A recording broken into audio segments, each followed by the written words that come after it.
I just want to get your 30,000-foot view of where you think we are right now. Yeah, in trouble. The 30,000-foot view, Jessica, is that we're in trouble. I've been talking about this for a while now. I've been rapping about it. I've been publishing memes about it.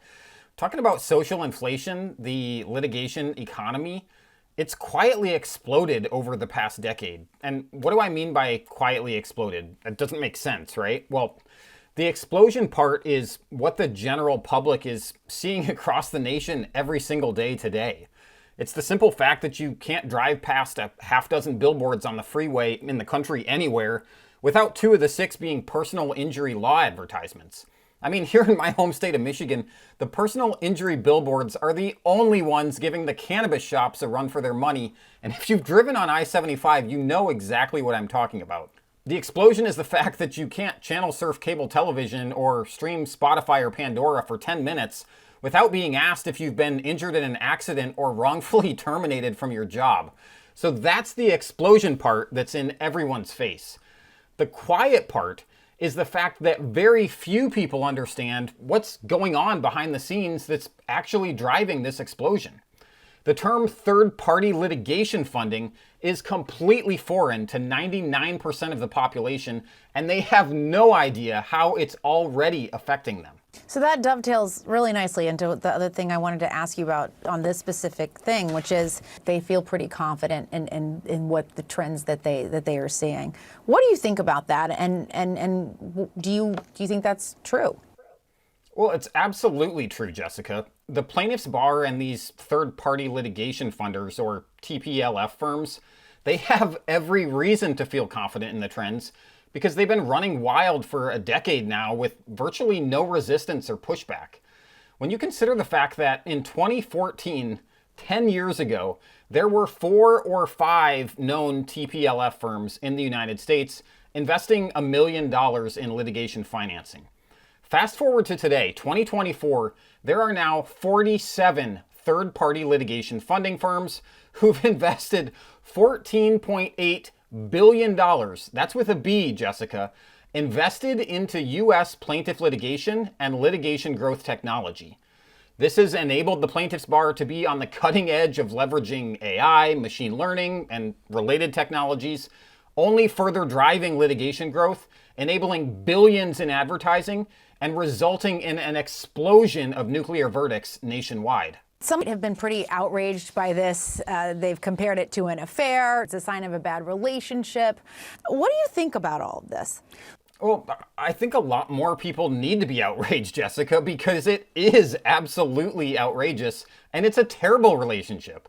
The billboards, the TV and radio ads, they can scream all they want about how the plaintiffs' bar is fighting for the people, but the current trajectory of nuclear verdicts, many now reaching into the hundreds of millions of dollars, this is absolutely unsustainable for not only the insurance industry, but the U.S. economy as a whole, which obviously impacts every single person. Look, are there people who have been hurt or wronged who need to be made whole? Absolutely. And do companies and corporations need to be held accountable when they're willfully negligent? Of course they do. And that is the valid role and purpose of the plaintiffs' bar. It's a very necessary and noble endeavor, but the abuse and exploitation of the system is only enriching the plaintiffs' bar. It's generating 200+% returns for the litigation funding firms. And guess who's left holding the bag? Yeah, the general U.S. population, who are facing skyrocketing insurance premiums as insurers struggle to keep up.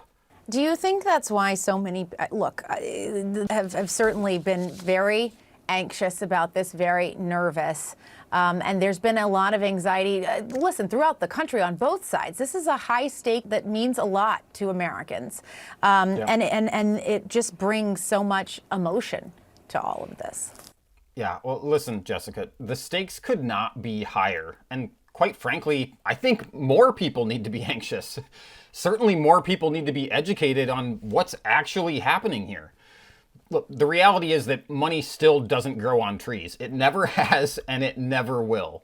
When you look at and consider $14.5 billion in nuclear verdict judgments in 2023 alone, $14.5 billion being paid by insurance carriers and the companies they insure. What's the ultimate result of that? Well, obviously, the insurance companies are necessarily raising their rates significantly to replenish their reserves and remain solvent, thereby taking more money than ever, right, out of the pockets of U.S. consumers through higher insurance premiums. And then, to add insult to the injury, the U.S. companies and businesses are necessarily raising their prices on the goods and services they provide to hopefully recoup some of the dollars they're losing as a result of these nuclear verdicts. So again, more money out of the pockets of U.S. consumers through increased costs of the essential goods and services that we all depend on every single day. It all trickles down, Jessica. Money doesn't grow on trees. The plaintiffs' bar and the TPLF firms are the only ones winning, and everyone else suffers. This has got to be addressed, and it must be addressed fast.